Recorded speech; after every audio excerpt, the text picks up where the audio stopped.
ನಮಸ್ಕಾರ, ನನ್ನ ಹೆಸರು ತರುಣ್. ನಾನು 9ನೇ ತರಗತಿಯಲ್ಲಿ ಓದುತ್ತಿದ್ದೇನೆ. ಸರ್ಕಾರಿ ಪ್ರೌಢಶಾಲೆ ಅರಸೀಕೆರೆ. ಇದು ನಾನು ಮಾಡುತ್ತಿರುವ ಮಾದರಿ ಹೆಸರು ಕಾರ್ಯನಿರತರ ಚಂದ್ರಯಾನ-3 ಮಾದರಿ. ಇದಕ್ಕೆ ಬೇಕಾಗಿರುವ ಸಾಮಗ್ರಿಗಳು 2 ಸಿರಂಜ್ಗಳು ಮತ್ತು ಸಣ್ಣ ಪೈಪ್, ಒಂದು ಡ್ರಾಯಿಂಗ್ ಶೀಟ್, ವಾಟರ್ ಪೇಂಟ್ ಎಲ್ಲ ಬೇಕು. ಇದು ಹೇಗೆ ಕಾರ್ಯನಿರ್ವಹಿಸುತ್ತೆ ಎಂದು ನೋಡೋಣ.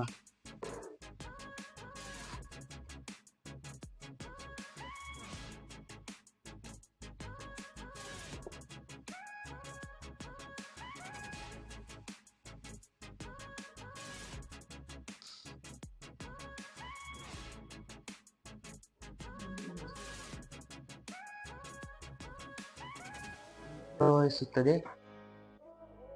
ಇದು ಚಂದ್ರಯಾನ-3 ಇದು ಜುಲೈ 23, 2023ರಲ್ಲಿ ಕೈಗೊಂಡು ಉಡಾವಣೆ ಮಾಡಿದ್ರು.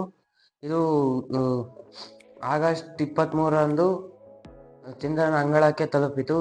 ಇದು ತೆಗೆದುಕೊಂಡ ಕಾಲ ಚಂದ್ರನ ಗ್ರಹಕ್ಕೆ ಹೋಗೋಕ್ಕೆ ತೆಗೆದುಕೊಂಡ ಕಾಲ 43 48 ದಿನಗಳ ಕಾಲ ತೆಗೆದುಕೊಂಡಿತು. ಇದರ ಎತ್ತರ ಬಂದ್ಬಿಟ್ಟು 43.5 ಮೀಟರ್ ಎತ್ತರ ಇತ್ತು. ತೂಕ ಬಂದ್ಬಿಟ್ಟು 640 ಟನ್ ತೂಕಗಳಿತ್ತು. ಇದು ಚಂದ್ರನಲ್ಲಿ ಹೋಗಿ ಏನು ಕೆಲಸ ಮಾಡಿದೆ ಅಂದರೆ, ಅಲ್ಲಿ 14 ದಿನಕ್ಕೆ ಒಂದ್ಸಲ ಕತ್ಲು ಮತ್ತು 14 ದಿನಗಳಿಗೆ ಒಂದ್ಸಲ ಬೆಳಕಾಗುತ್ತೆ, ಮತ್ತು ನೀರಿದಾವ ಇಲ್ಲ ಅಂತ ಎಲ್ಲ ತಿಳಿಸ್ಕೊಟ್ಟಿದೆ. ಇದು ಭಾರತಕ್ಕೆ ಒಳ್ಳೆ ಹೆಮ್ಮೆ ಹೆಸರು ತಂದುಕೊಟ್ಟಿದೆ. ಮತ್ತು ಇನ್ನು ಯಾವ ಗ್ರಹಕ್ಕೆ ಹೋಗ್ಬೋದು ಅಂತೆಲ್ಲ ತಿಳಿಸ್ಕೊಟ್ಟಿದೆ. ಧನ್ಯವಾದಗಳು.